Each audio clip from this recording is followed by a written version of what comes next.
How is an asylum seeker defined in the EU?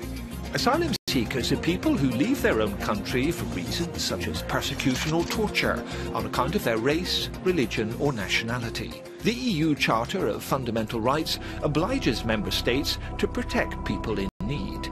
It is also an international obligation first recognised in the 1951 Geneva Convention. What is the process for seeking asylum? There is a uniform EU system of minimal standards ensuring freedom, security and justice. For example, the initial procedure should not exceed 6 months. Which country has decision-making authority? To avoid sending asylum seekers from country to country, just one member state is responsible for examining an asylum application. The country is designated according to the presence of relatives, the point of entry to the EU, the place an asylum application is first made, or where a visa was granted. Who verifies the asylum seeker's identity?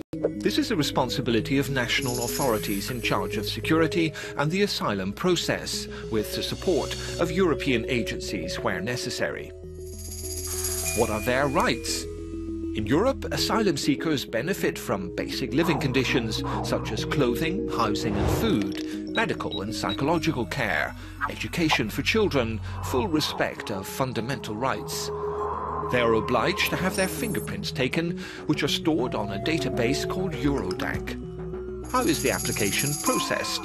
The key part is a one-to-one interview between the asylum seeker and his or her case manager. The presence of an interpreter and legal assistance can be requested without charge. If the request is rejected, there is the possibility of an appeal.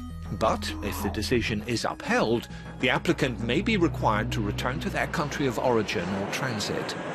If their request is accepted, refugee status is granted. They receive a residence permit, plus access to the labour market and healthcare services.